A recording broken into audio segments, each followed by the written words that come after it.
welcome to you all here this evening. For those of you who don't know me, my name is Tim Durham and I'm the Master of Hatfield College.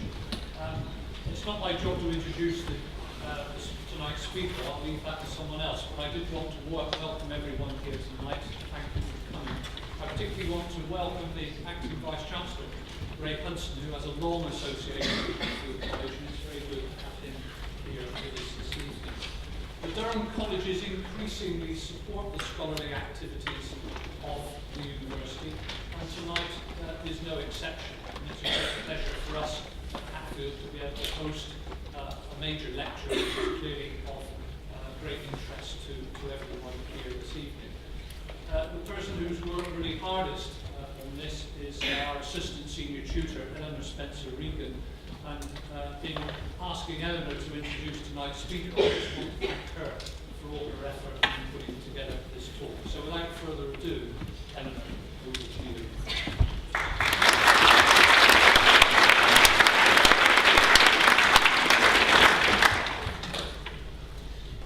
Professor Terry Eagleton is, as many of you will know, no stranger to this city and this university, having received an honorary doctorate of letters from the Department of English Studies and Theology back in June 2010. And it is, of course, a great pleasure and a very great honour to welcome Terry back to Durham this evening to give the Hatfield College lecture. Professor Eagleton is, quite simply, one of the world's foremost literary scholars and cultural theorists. He is, according to The Independent, the man who succeeded F.R. Leavis as Britain's most influential academic critic. However, unlike many academic critics, he is a well-known figure outside of our rarefied academic circles. Indeed, that high-quality broadsheet, the Daily Mail, published a profile in 2007 titled "Terry Eagleton, the Marxist punk with a chip on both shoulders." And I think that when the Daily Mail calls you a Marxist punk, you know that you're definitely doing something right. Terry grew up in a working-class Irish Catholic family in 1940 Salford, and he's written movingly, but with a healthy dose of what I think is northern stoicism, about his experience of what it was like being part of a family that was miserably hard up. Things were so bad, he writes, we had to keep the wolf from the door to stop it getting out. Eagleton's Irish ancestry was to prove immensely fruitful in shaping his imagination and sensibility. But to begin with, it was the collected works of Charles Dickens, purchased on credit by his mother from a second-hand bookshop in Manchester, that was to open the young Terry's mind to the power and potential of the literary text. After leaving De La Salle College, a Roman Catholic grammar school in Salford, in 1961, Terry entered Cambridge to read English at Trinity College, and he graduated from Cambridge with a first. In 1964, he was appointed to a fellowship at Jesus College, Cambridge, and became the youngest fellow at the college since the 18th century. Though Terry was, in these early days, a Victorian specialist, early essays on the Brontes and the poetry of Gerard Manley Hopkins sit alongside provocative writings on the morality of capitalism, on politics and benediction, and on language, reality, and the Eucharist. These days, whilst Terry may indeed be a publisher's dream, he is, by his own admission, a bookseller's nightmare. They simply don't know where to put me, he says. He has, during a 50-year-long writing career, published more than 40 books on literary theory, cultural theory, history, politics, theology, and philosophy, not to mention his creative work, fiction, drama, and a best-selling memoir. For generations of English students, Terry's Literary Theory and Introduction, first published in 1983, was an initiation into the mysteries of deconstruction, semiotics, and post-structuralism. The volume remains to this day the definitive undergraduate textbook on literary theory, and having sold more than 1 million copies, it has become that rarest of beasts, the academic bestseller. What makes Eagleton unusual amongst critics is his way of combining a close reading of the text, a sensitivity to the feel and the form of words, with an almost forensic investigation into the play of ideas, values, attitudes, and beliefs that constitute what we might call the politics of the text. In recent years, Terry's writings on the new atheism, for example, in Reason, Faith and Revolution, Reflections on the God Debate, have deftly demolished the flimsy arguments of those professional atheists who buy their rejection of religion on the cheap. Terry's most recent monograph, Culture and the Death of God, published by Yale University Press earlier this year, explores the state of religion before and after 9/11 and the ironies surrounding the Western capitalism's part in spawning not only secularism but also fundamentalism. It is from this recent work that Terry will draw this evening. Please join me in welcoming to give the Hatfield College Lecture 2014, Professor Terry Eagleton.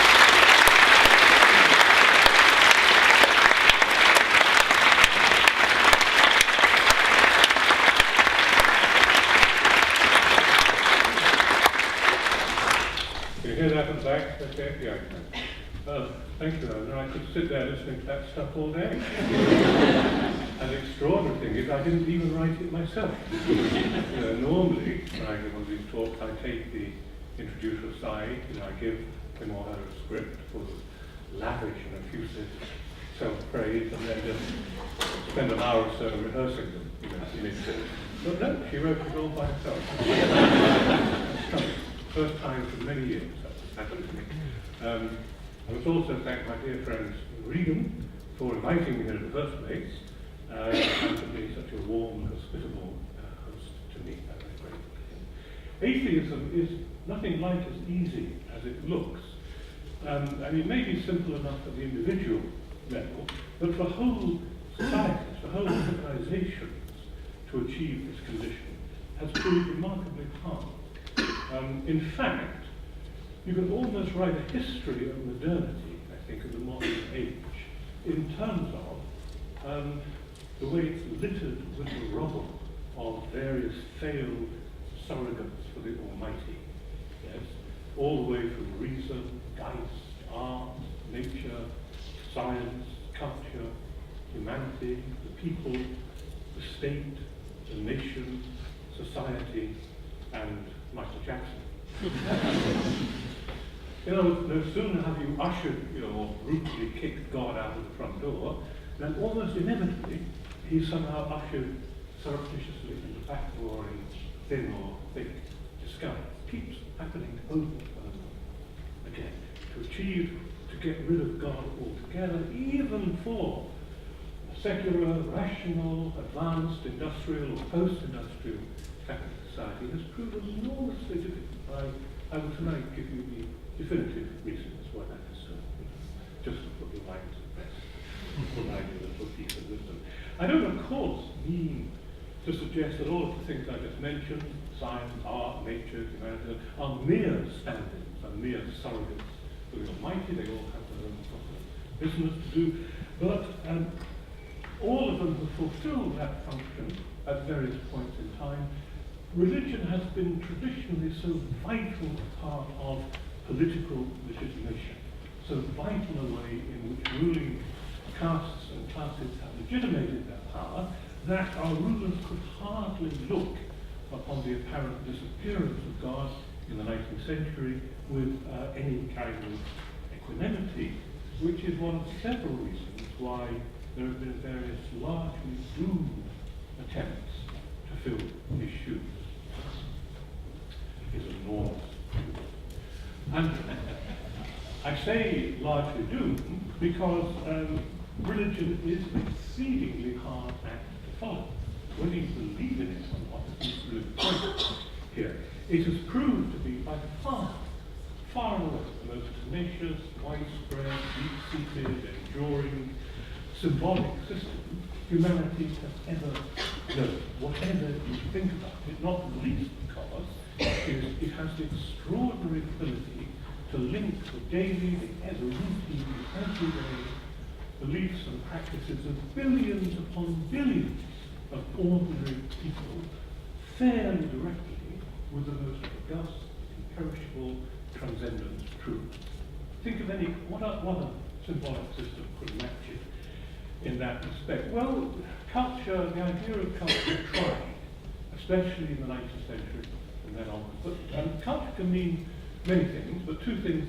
It's said to be the most complicated, the second most complex word in the English language, culture. The first is monomy. The first is nature.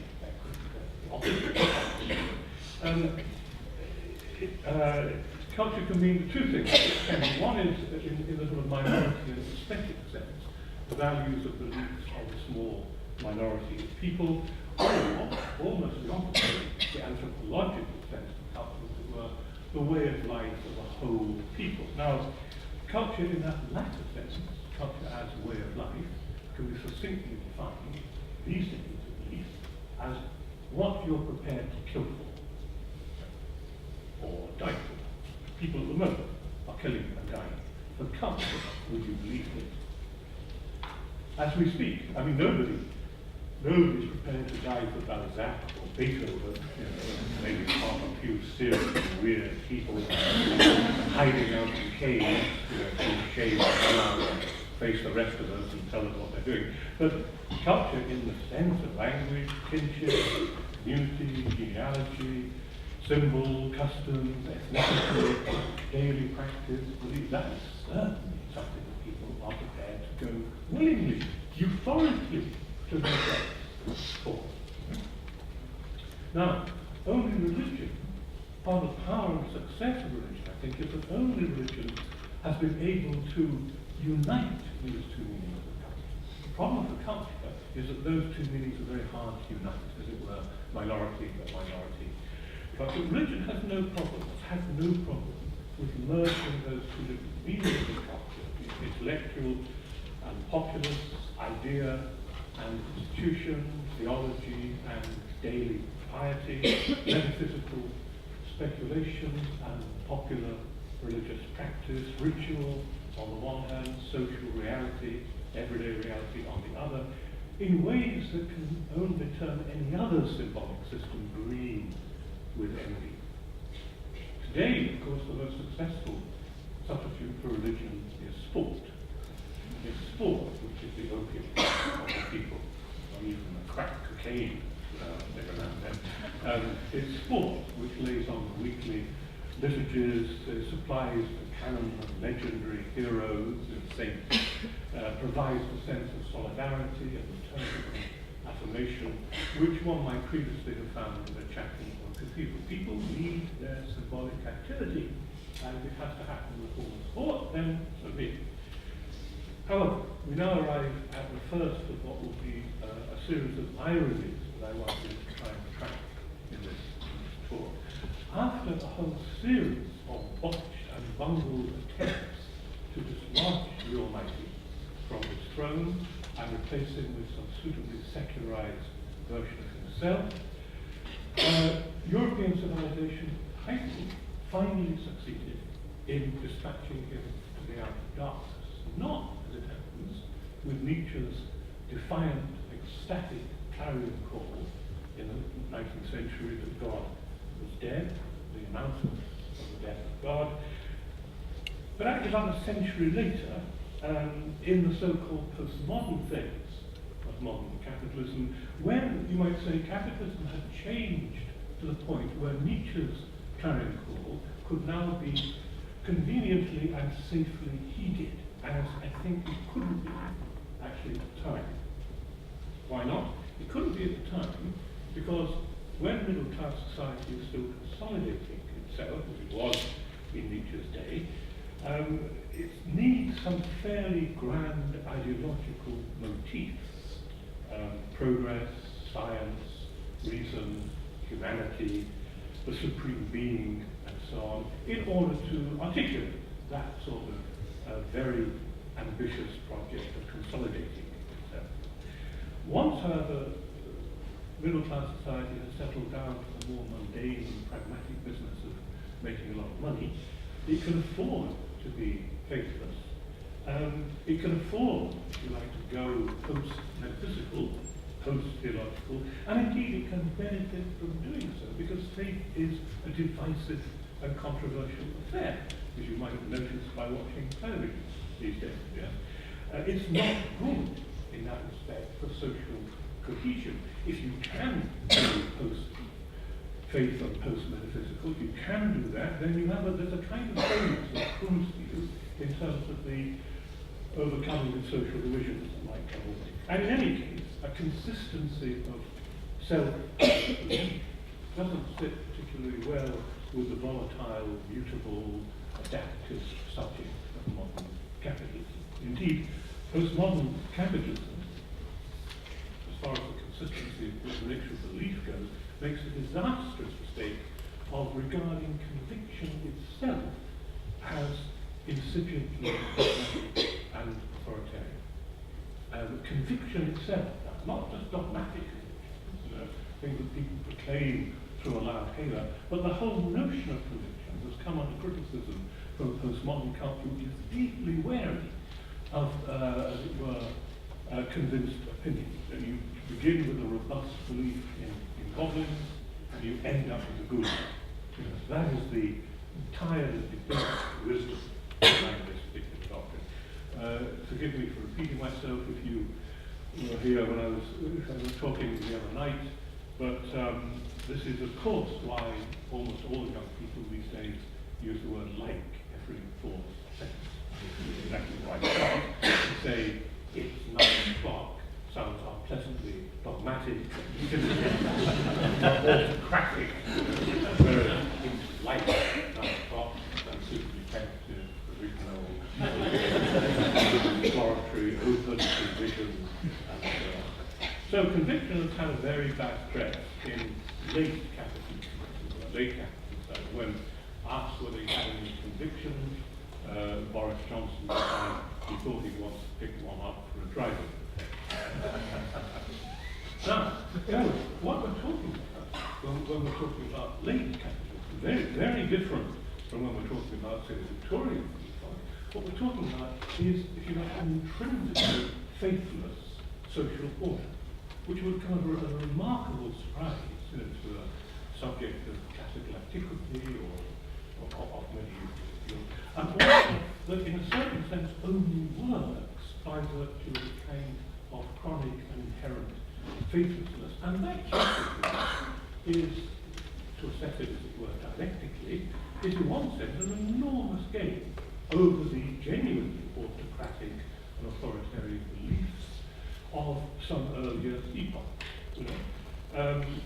What happened in the period of modernity, I can't go on into this is a different lecture, but what you might call the symbolic sphere of humanity, which always contains 3 vital components.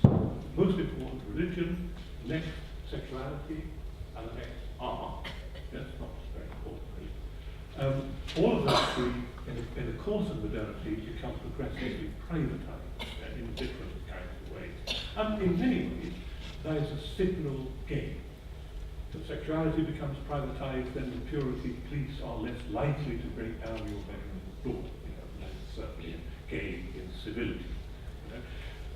Sexuality, art, and religion in the period of modernity and late modernity are now nobody's business but your own. Like, reading journals or collecting life-size effigies of Homer Simpson or something. Harmless, eccentric pursuits you can cultivate on the side, while the real public, political, commercial, industrial, money-making business goes on somewhere else.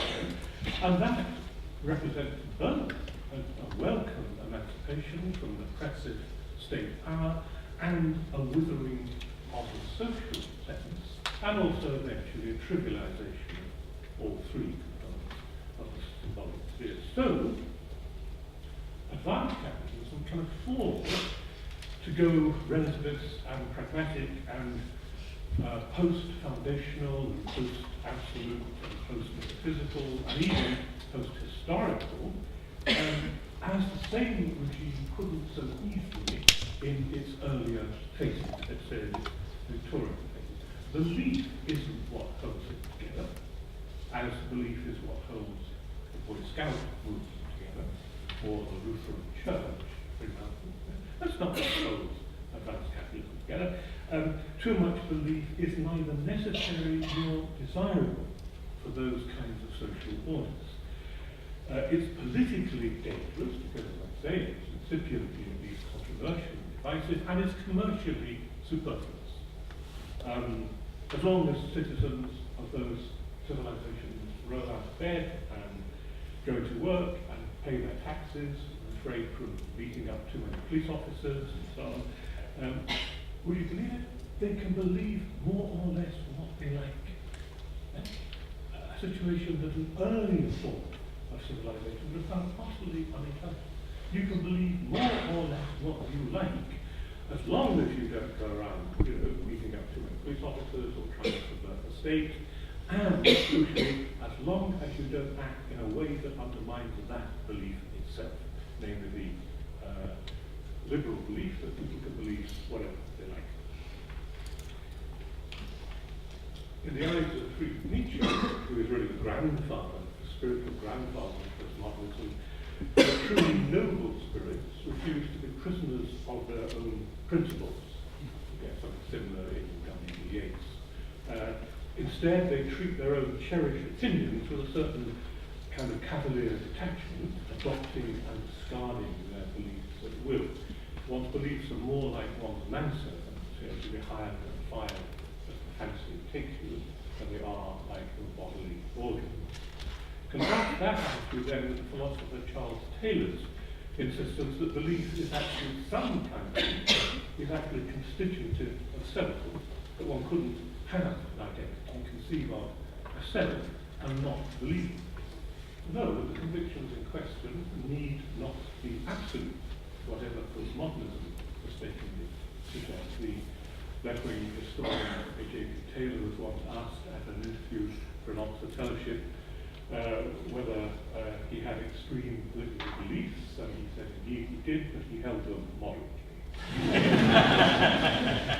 What a very English thing to do. If we ever decide to drive on the other side of the road, we shall do so gradually. Lorries first,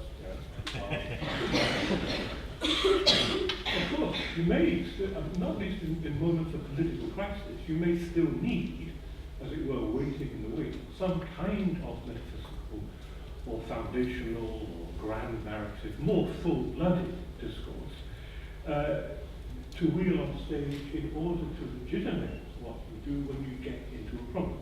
That can certainly be the case. But otherwise, it's a matter of endorsing the view of the wag who remarked that when religion starts to interfere with your everyday life, it's time to give it up. Like alcohol. A view, incidentally, that Jesus Christ was imprudent enough to disregard. What Nietzsche was the first, I think, to see was not only that God was dead on his feet, but it was not some bunch of long-haired leftist intellectuals who had killed him, who had done him, not some bunch of fancy, atheists. It was the stout bourgeois himself who was doing in his own death in an act of deicide, too terrifying, as it were, for him to acknowledge, to take in. It was, in other words, to put that in a different way, it was the inherently pragmatist, rationalist, utilitarian logic of a market society, which was rendering those high-sounding, highfalutin metaphysical discourses increasingly implausible. It was that society itself, in its very prosaic and pragmatic incarnation, that was undermining the very discourse that was supposed to legitimate, to rationalize its power. Yeah? Put that in Marxist terms, I don't like Marxists very much, but nevertheless, just to make a point here, that's really fun. In Marxist terms, the material base of society was busy undermining its own ideological superstructure. And though Nietzsche wouldn't have put it in those ways, wouldn't have seen it, doubtless, in those ways, in a sense, that's what the clarion call of the death of God amounts to. That's one thing. The faithlessness of advanced capitalism is built into its routine structures. It's just part of what it does. It's not a matter of the belief or non-belief of the individual citizens, in all of it, skepticism of people or non-skepticism. I mean, the market will continue to behave faithlessly, even if every one of its participants was a born-again evangelical. The stout bourgeois is a true believer in his church and in his family, the bosom of his family, and a rank atheist or agnostic in his countenance. And it was that dreadful fissure right down the middle of society which Nietzsche wanted to acknowledge. He saw it was the true bourgeois himself who was putting himself ideologically out of business, who thought he needed a god for political legitimation and continued to cling to that deity, but actually what he didn't know was he didn't really believe in him. Because if you want to know what someone believes, therefore including yourself, and of course you don't look at what they say, you look at what they do. You look at the beliefs, assumptions, implicit and spontaneously embodied in their practices. And it's pretty clear from that point of view that we have here a full-bloodedly non-believing society that couldn't in Nietzsche's view dare to stop believing. And it was that mauvaise foi, it was that bad faith that he wanted to rid this situation of. You know? Like a fellow who, believes that Desdemona is faithful and also believes she's not faithful to him at the same time, bourgeois society was caught in a state of cognitive dissonance. Yes, it believed and disbelieved at the same time. It was necessary to pretend that God was still alive, keep him, as it were, on a life support machine. Why? Because he seemed to underpin the foundations of bourgeois morality, which in turn was one of the key foundations of middle-class political power. The idea was, in other words, the idea was that political power depended upon middle-class morality, and middle-class morality in turn depended upon the almighty, and if you kick the almighty away, then the whole thing would come cluttering down. That is not true. That was proved not to be true. Society can certainly, political powers can certainly continue to maintain themselves without appealing to that kind of discourse. But that was part of what those people Nietzsche saw, those people feared. So, like Norman Bates in Psycho, the middle class, consumed by mauvaise foi, had to deny their own act of deicide, not that Norman killed God. But having committed the murder, they run around frantically cleaning up the scene of the crime and disowning, in a Freudian sense, disowning or disavowing their own act of deicide. I refer to Norman Bates as Psycho just to show you that I'm not just a stuffy old intellectual. I am a human being as well. I even know who Rufus Wainwright is.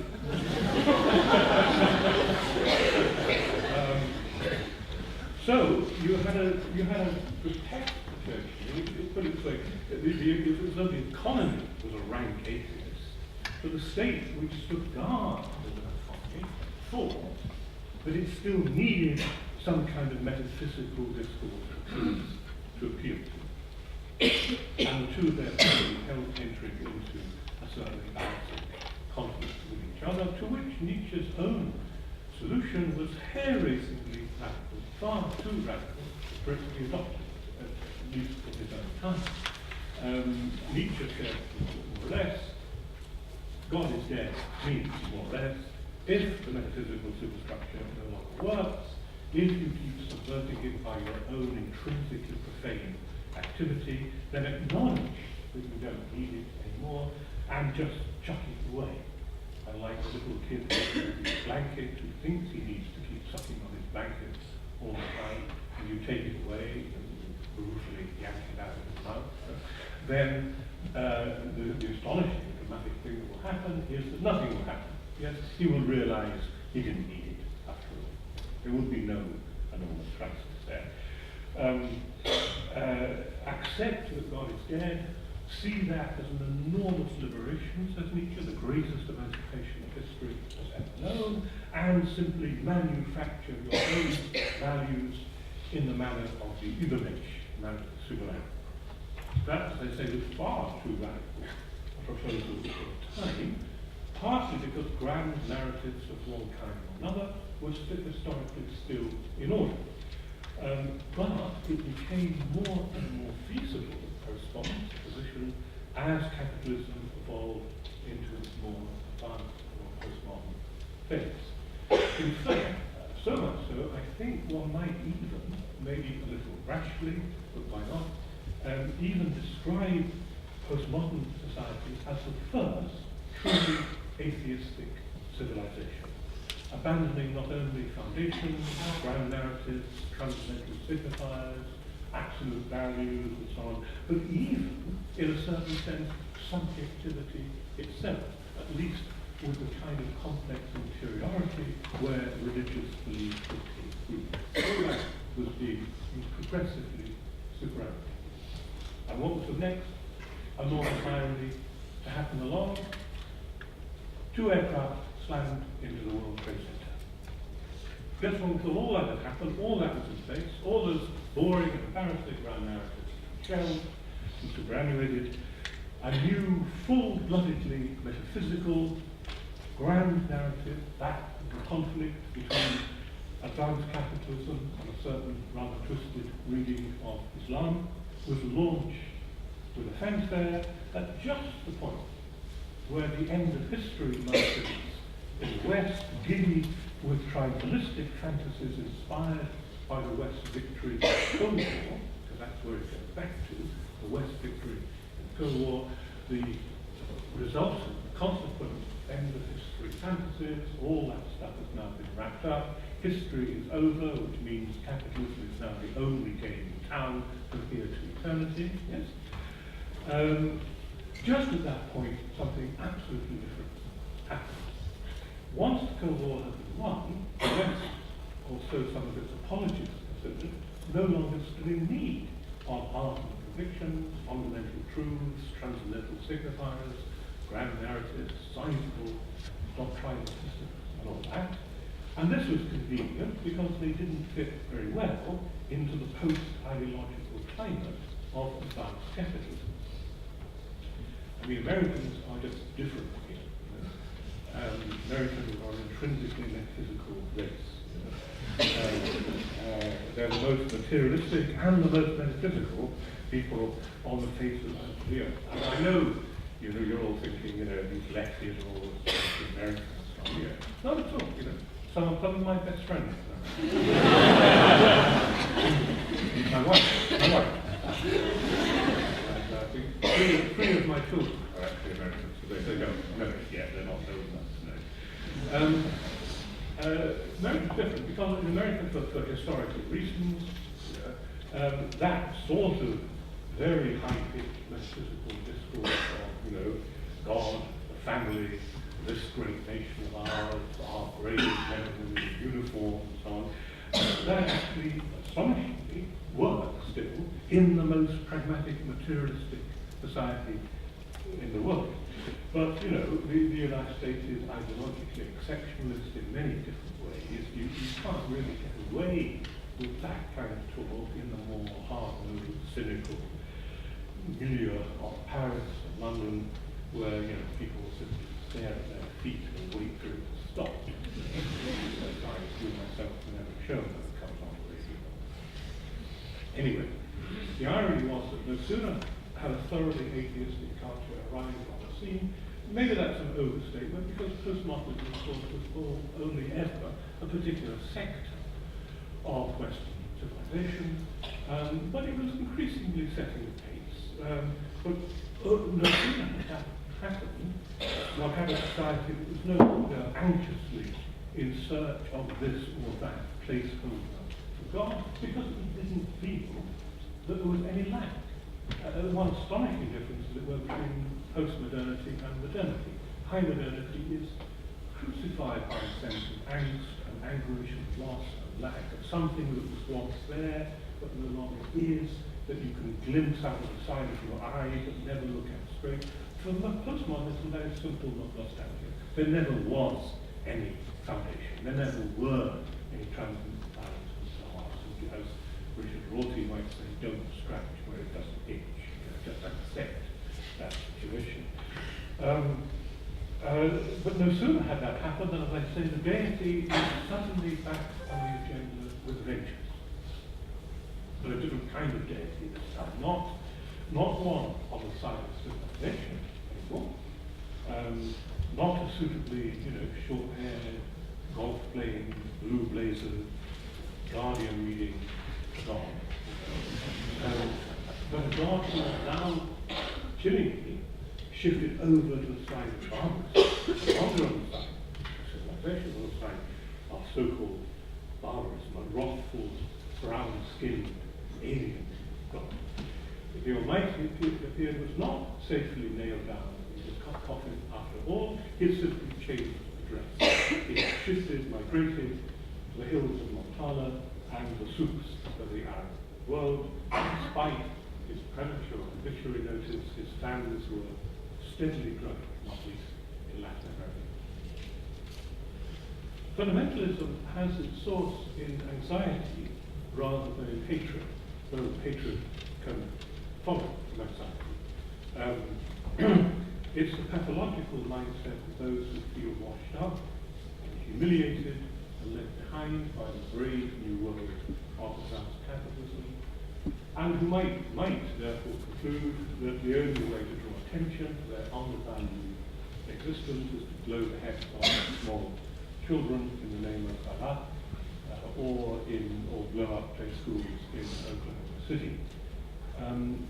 What had happened then was that smaller, weaker nations that had been the butt of Western imperial predatory behavior for many, many decades, and that were now suffering under the West's new post-Cold War triumphalistic phase, finally unleashed an often murderous backlash in the form of radical Islam. And what that meant then, ironically, was that the closing down of one grand narrative, the so-called end of history or end of the Cold War, simply served to open up another. One narrative, the closing of one narrative, sprung open another, the so-called war on terror. It was not, to be sure, for the first time that a declaration of the end of history had proved somewhat premature. And Hegel, for example, believed with endearing modesty that history had now culminated inside his own head.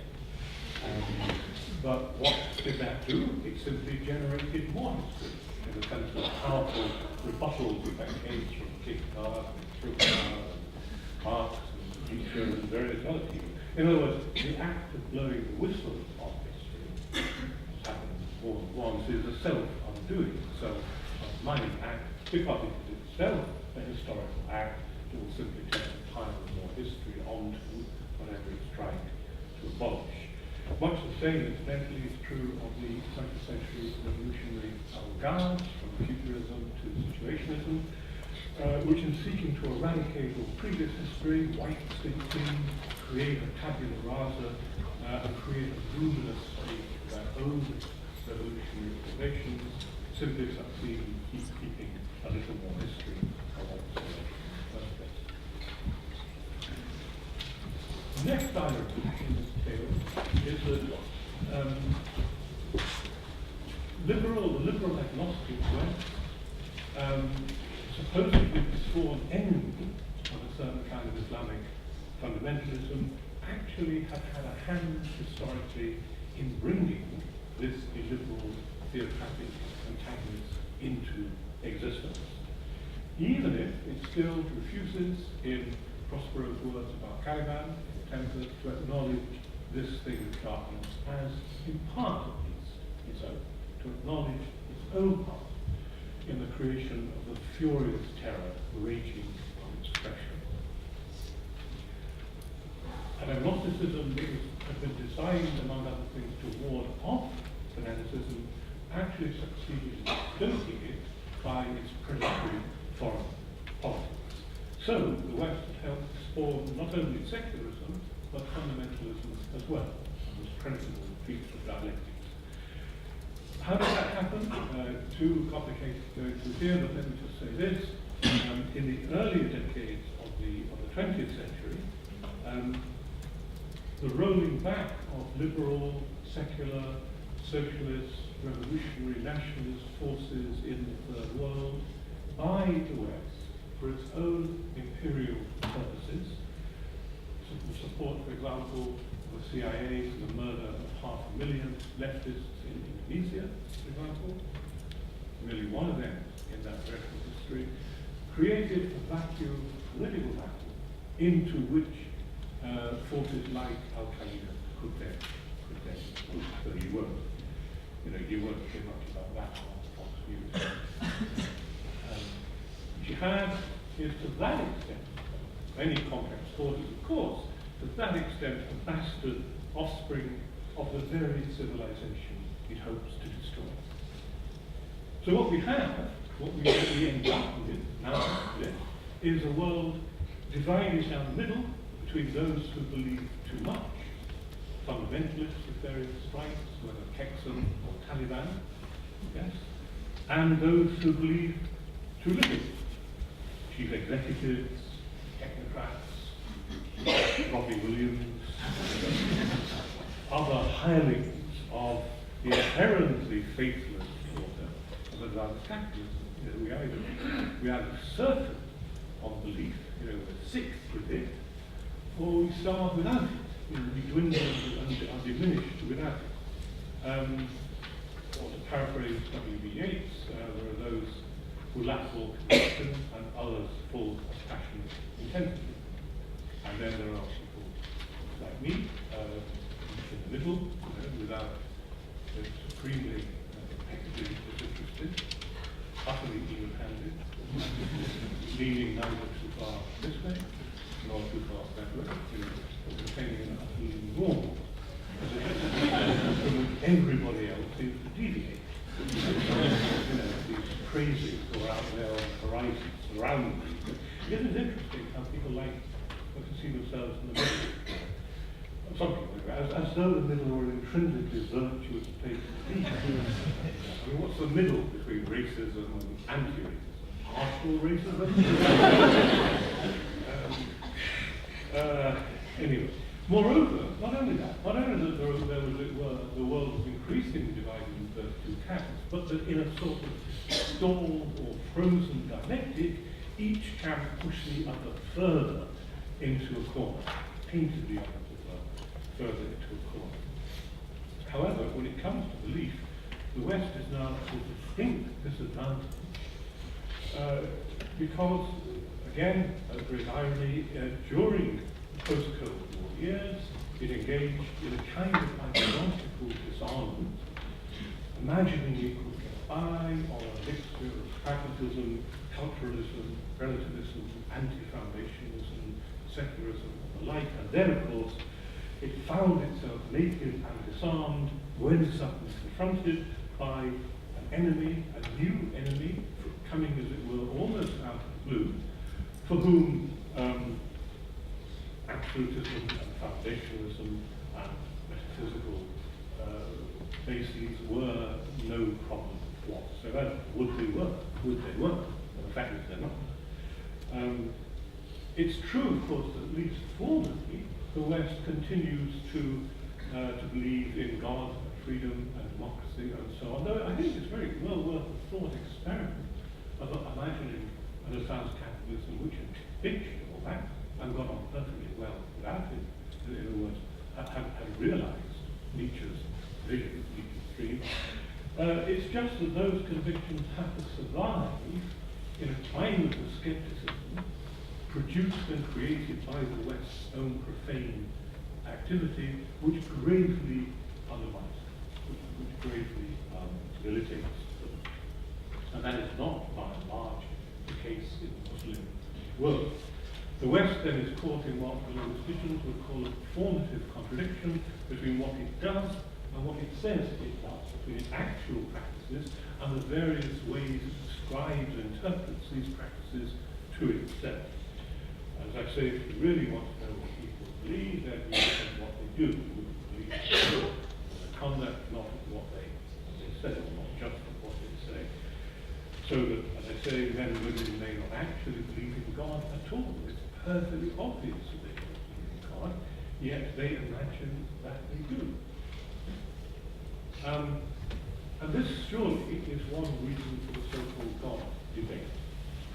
Because yet another irony that I want to report here is that just at the moment when a postmodern West was in the process of junking the kind of large-scale ideas which had served it supremely well in an earlier phase of its past, but which now increasingly felt like embarrassing metaphysical baggage that you didn't really need, God, progress, science, liberty, and so on.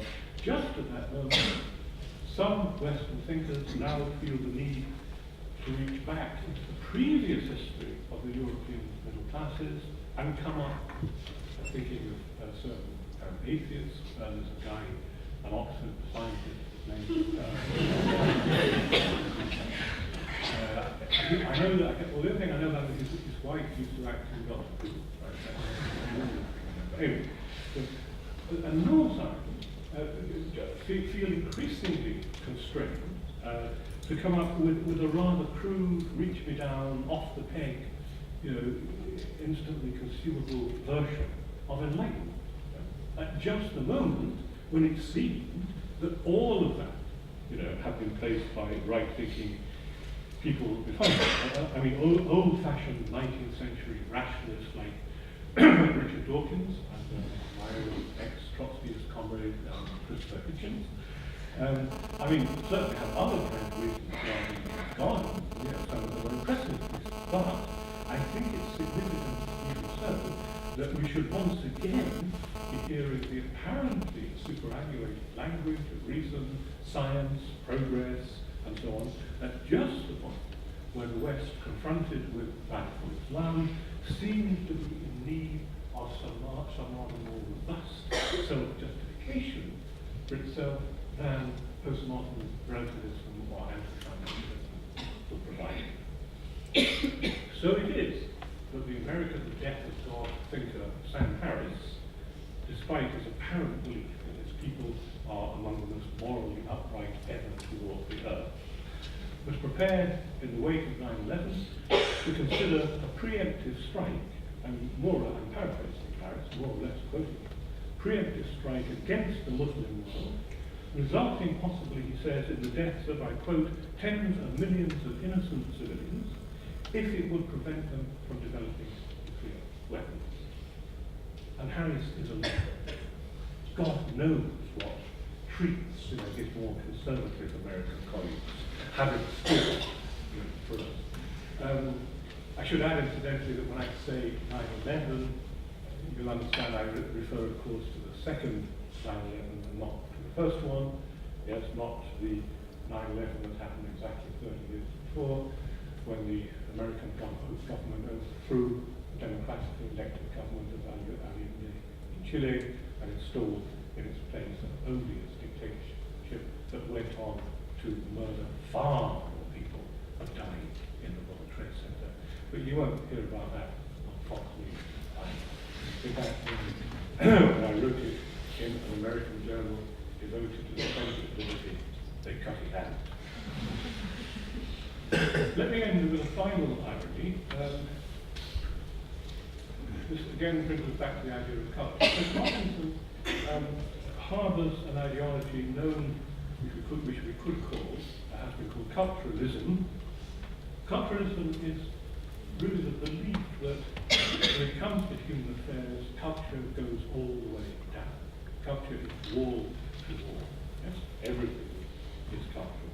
On this view, you couldn't dig deeper than culture because you would need cultural methods and procedures in order to do so. Concepts in order to do so, so culture is something that you can't get outside. And what that means, in a word, is that culture becomes a new kind of foundation. And culturalism becomes a new kind of foundationalism. A somewhat shameful foundation, to be sure, because people, culturalists are largely hostile to foundations. But it's a foundation in all its name. And I suppose that belief, the idea that culture goes all the way down, which I utterly reject, old-fashioned dinosaur materialist. That belief is no doubt appropriate to an age. As I say, culture means, among other things, what men and women will kill for. It's hard to get more foundational than that. So that the irony then, the final irony, is that one form of culturalism, Western postmodernism, now, one form of foundationalism, Western culturalism, now confronts another, religious fundamentalism. Because fundamentalism is certainly a culturalism of a sort, and therefore, however alien it may seem, to Manhattan or San Francisco, it actually shares quite a lot with it in its erroneous belief that culture is where it's at, a belief that materialist thinkers have, at least for 2 centuries, been trying to challenge and to rebuke and to question. Postmodern culturalists are not on the whole prepared to slaughter their beliefs because they don't hold their traditions very vigorously in the first place. That's a good thing. But they do tend to see culture as a zone of conflict and confrontation, yes, contention, and so does religious fundamentalism. And incidentally, the idea that culture is a zone of conflict and contention itself marks a momentous shift in modernity, in Western civilizations. It means that for some time now, culture has been part of the problem rather than part of the solution. Culture in the, I would say, the middle decade of the last century could be observed palpably shifting over from being what it has traditionally been for a whole lineage of liberal humanist thought, namely part of the solution to our problems. That place is so fundamental that we, whatever our differences, class or race or gender or nation, we share what fundamentally we share. That was the great, in many ways, a very generous-hearted, liberal, middle-class vision of culture, as it were, the panacea to our solution. It was that ground which you could cut, which cut beneath the relatively superficial differences that you have. That was too abstract an idea in itself, so you needed to concretize it. You needed something you could hold in your hand and point to and say, this is what we believe. This is the consensus which sustains us most fundamentally beneath all of our differences. And what was the name of that tangible thing? Well, if you just approach me later after the lecture, very modestly, I will let you. Well, one name was literature. Yes? Art, literature, culture in the narrow sense, that which tangibly embodied what it was we fundamentally lived by. Yeah. That ideology couldn't survive the fact that in the sometime around the mid-20th century, culture became part of the problem and not part of the solution. I mean by that culture, the language of identity, history, kinship, community, became the terms in which political demands were being increasingly formulated and articulated. And that began with the most wildly successful revolutionary movement of the whole of modernity, far more successful than secularism, far more successful than feminism, revolutionary nationalism, which transformed the face of the earth particularly in the middle decade of the last century, and for which culture was now the very language, the very idiom, the very medium of politics. So that there was something called cultural politics, which would have been a contradiction in terms for an older idea of culture, for which politics was part of the opposite. Cultural politics, for that idea, is an oxymoron, like, say, business ethics. Let me just end by saying, I think the cultures, anyway, on both sides, if I are mistaken, because in my view, culture doesn't go all the way down. It's important enough to go for, but it doesn't go all the way down. For example, in the end, the conflict between radical Islam and Western capitalism is a political and geopolitical and economic conflict, not a religious one. Yeah. It's not certainly not God. The war that ended not that long ago between nationalists and unionists in the north of Ireland had precious little to do with culture, though it expressed If we need culture, as we do, we perish without culture, but in a rather different sense from what I've been talking about. We perish without culture because it is in the nature of our bodies, it's in the nature of the kinds of creatures we are, the kinds of physical beings we are, what Marx called our species beings. It's in the nature of our materiality that all human beings are prematurely born. Every human being is born prematurely, in the sense that without, unless culture, in the sense of systems of care, nurture, and so on, move in on the baby, it will die.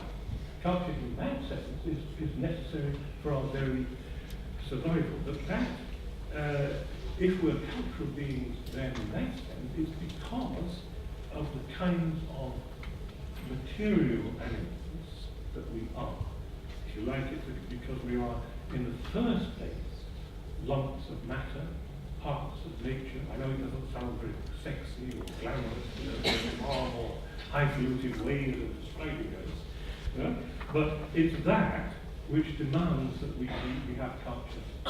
So kind or we die. There is something antecedent to, prior to culture in that sense, which is our material composition there. And it's for those humble foundations, not the hubris of culture, because culture can very easily and quickly get out of hand and become hubristic as some theory. It's to that we have to look. Cultural beings like us can produce Don Giovanni, as squirrels and badgers can't.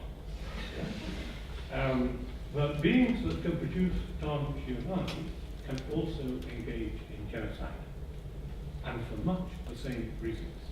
That's why the fall, of course, is a fall up, not a fall down. Not a fall down for beasts, they're fine. It's a fall up into history, language, culture, civilization, all of those dreadfully double-edged swords, which result both in Don Giovanni and in genocide. Certainly what is true is that squirrels and badgers may not be able to produce Don Giovanni, but they can't engage in genocide either, unless they're being very furtive.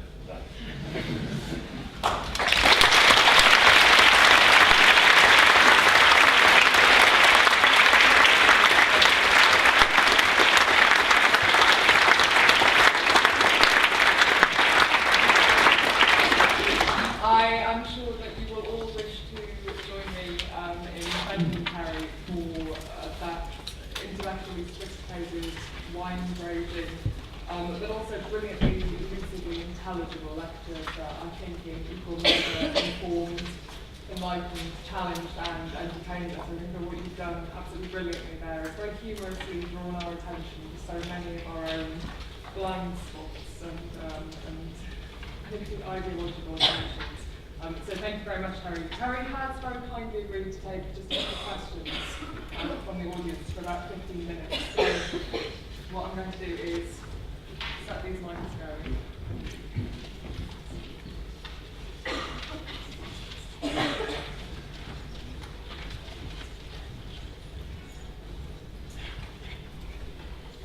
If you have a question, please raise your hand. One of our runners. Rebecca? Thank you, Laura.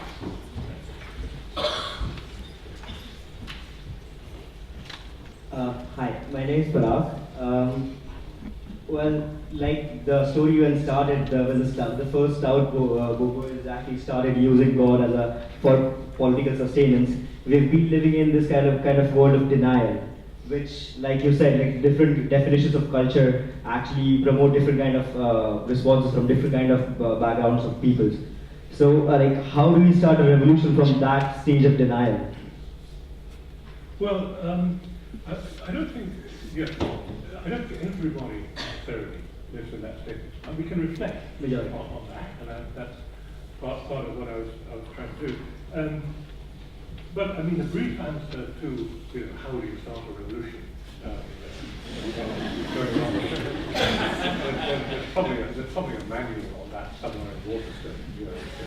But just a bit. I mean, we're talking of the time when there's not a revolution in Hong Kong, but there's warm unrest, and we actually are living through a revolutionary age, which we in the West very often forget if we think about the various Velvet revolutions and so on. and also even the revolutions that brought down the Eastern European bureaucracies not that long ago, the revolution that brought down apartheid in South Africa, and so on. You know. So let's not be too pessimistic about this in that sense. But put it this way, as long as a ruling power is able to give even very meager fulfillment to the people, it is highly unlikely that those people will rise up against it. And indeed, it is not really rational that they should do so, because the alternative is too obscure and perilous and unknown. People naturally don't want to take a leap in the dark. They've got children and jobs and so on. And so, revolution isn't done. As long as ruling powers have that capacity to incorporate them in that way, it's highly unlikely people will rise up against them, other than perhaps sporadically in different ways. The inverse of that, however, is this, as I'm sure you can see.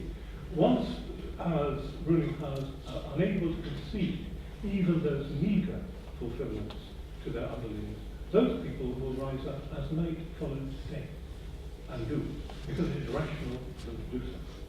And that's why, eventually, after a long struggle, apartheid can be brought down. That's why the Stalinist bureaucracies in the East can be brought down, and so on. So, it's a matter of just being as realistic and rational as one can about the topic, which is sometimes discussed in a rather heady and romantic, kind of way.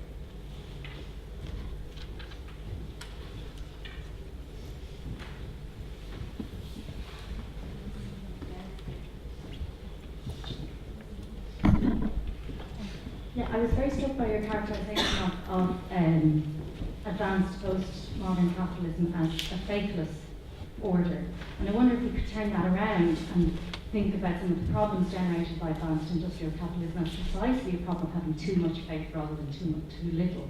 And that the chief executive is actually fundamentalistically committed to growth and to more is better. And this isn't a case of a materialism with no commitment, but rather of a materialism that's committed to the destruction of its own material base through rapacious ecological despoliation. Yes. Well, that's an interesting point. I mean, I suppose you can call that a kind of faith. Certainly a faith in the sense, as you say, of a kind of rather ruthless commitment to certain kind of material priorities. I suppose it's just that I was thinking of faith in a slightly different sense from that. That's to say, more traditional sense of a rather larger vision, or of something that wasn't entirely practical, pragmatic, and material, and so on. I don't want to say that would detriment to your point. I think the point's very important. You can have a kind of narrow, ruthless, materialist faith, sure. But I think that the problem is that you normally need to elaborate that in some way. That's what social orders like to do, because that's part of the way they legitimate themselves. And the kind of faith you're really talking about has an enormous problem in doing that. You see, it wasn't a problem, as I say, for example, the Victorian industrial class, who felt perfectly comfortable talking about progress and indeed about perfection and so on. But that was a class, as it were, still on the rise, still in a more buoyant state, still needing certain fundamental convictions to power it on. We're talking about, as it were, later progeny of those people. And I think faith in that slightly different sense is very difficult to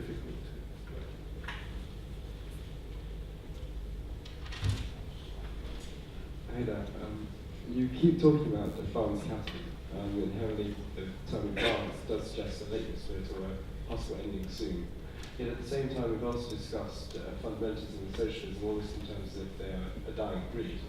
I was wondering what you thought would be the next future, whether the future or future culture which will inevitably come back once capitalism has come. I try not to use the word late capitalism. I think I talk about advanced capitalism because late implies near the end, because we don't know. We don't know how near the end it is. And I didn't actually say that socialism was necessarily our works and grave problems, to be sure, but socialism is such a brilliant idea But it's very difficult to get rid of it altogether. You know, it keeps coming back. Nor, alas, do I think fundamentalism is good. On the contrary, you know, we could well be looking at a world, future world of clashing fundamentalism, which is not a very original thing to say, but maybe true.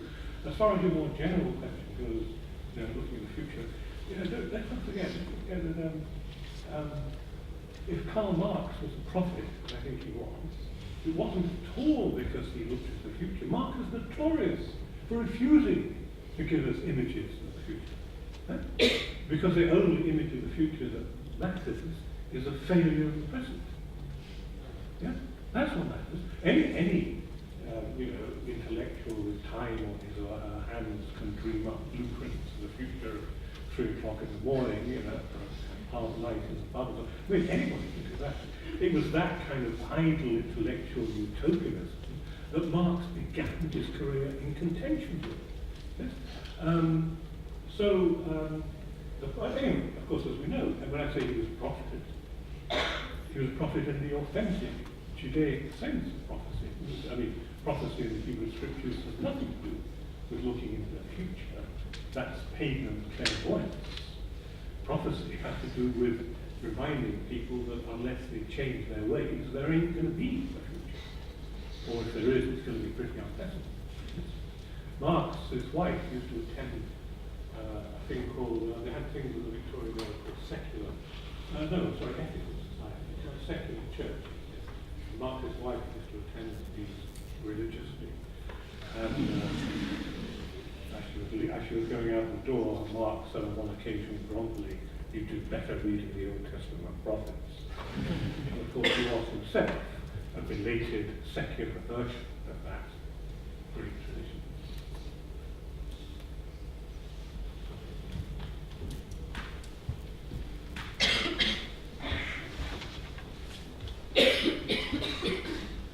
In its review of your most recent book, The Guardian described you as the Jeremy Clarkson of philosophy. And I wonder whether this dismissiveness perhaps arises from your status as a public intellectual. I wonder if you think the public intellectual has replaced the priest in our advanced capitalist society.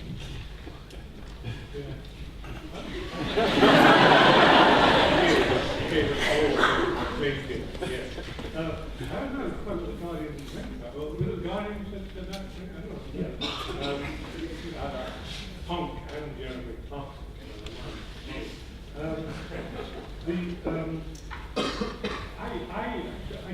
I'm not too keen on the phrase public intellectual for a rather fussy reason, which is that I think that intellectuals are public anyway. I think that to be an intellectual, as opposed, say, to be an academic, is to be engaged. Intellectuals and academics, there are many. I don't say that's denigrating academic, also it's just part of the academic trade that you don't particularly engage in. But academics and intellectuals are very different. It's just of the nature of it. Academic, for example, needs specialties, whereas it's the nature of intellectual life that you try to move between different ways of talking, different disciplines, for example, you need that if you are to bring ideas to bear in society. As far as special academic specialization goes, when I was a student at Cambridge, I used to while away the time occasionally by reading my way through the enormous books that contain the titles of all the PhD topics being studied, just to revel in the grotesque pedantry.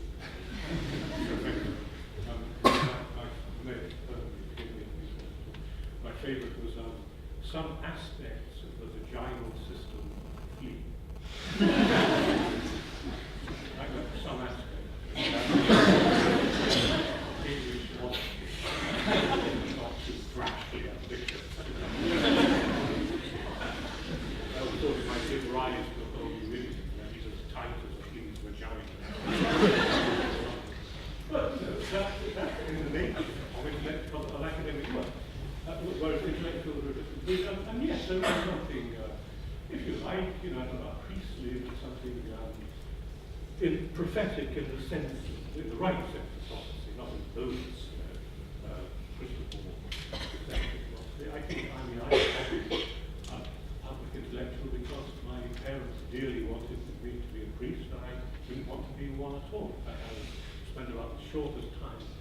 category than anybody in human history. I closed together and leapt over the wall. Partly because although I was only about maybe 11, and I wasn't particularly interested in girls, but being a reflective character, I thought maybe I might be.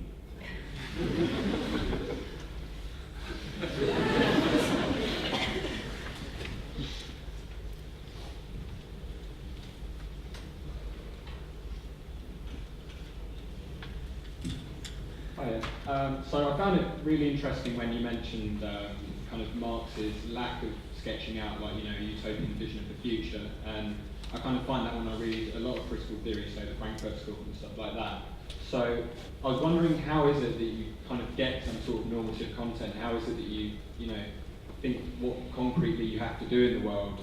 Because a lot of the content seems to be very valid criticisms of the current state of affairs, but doesn't really recommend what should be instead. Well, yes, that's true. But most, it's almost a cliche, isn't it, to say most criticism implicitly recommends certain more positive position, or is launched implicitly.